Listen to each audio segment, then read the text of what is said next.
नारायणं नमस्कृत्य नरं चैव नरोत्तमं देवीं सरस्वतीं व्यासं ततो जयमुदीरयेत्।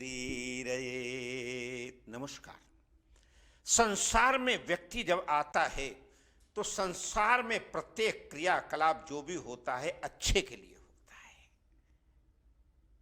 परब्रह्म परमात्मा परमेश्वर अपने पुत्रों को जो भी दिशा निर्देश देता है, अगर वो दिशा निर्देश पालन करते हैं तो निश्चित रूप से उन्हें सुख प्राप्त होता है।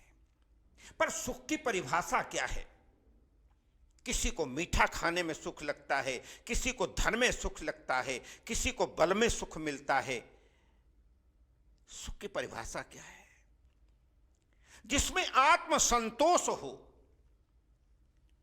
जिसमें आत्म शांति हो। परब्रह्म परमात्मा सभी कुछ देता है आपके सामने। आपके सामने सुख भी है, दुख भी है, हानि भी है, लाभ भी है, जीवन भी है, मरण भी है। लेकिन आपको क्या चाहिए?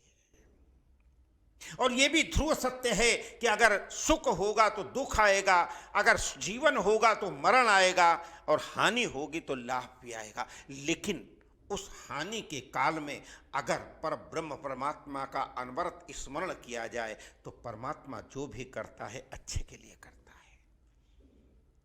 भगवान राम राघवन सरकार ने कहा है ना, मोनि गन मिलन बिसेखी बन। कहा तुम्हें जंगल मिलेगा क्या? दुख में भी सुख देखना और सुख में भी दुख देखना, यह मानव की कल्पना के अनुसार होना चाहिए।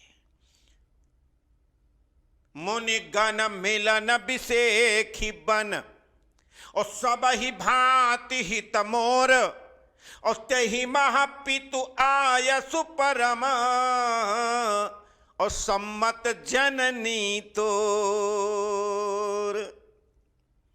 किसी को कहा जाए कि तुम्हारी 1 करोड़ रुपए की लॉटरी निकलने वाली है, और सुबह उसे पता लगे हाथ में टिकट भी है, रसीद भी है, कल मिल जाएगा पैसा, और कल कह दिया जाए तुम्हारा पैसा तो कहीं दूसरी जगह चला गया है, क्या होगा उसका हाल?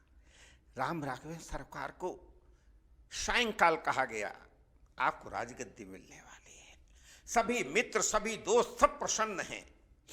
प्रातःकाल 14 वर्ष का वनवास मिल गया। बलकल वसन विशेष उदासी, 14 वर्ष राम वनवासी। कपड़े भी नहीं पहनेंगे, वलकल वसन धारण करेंगे।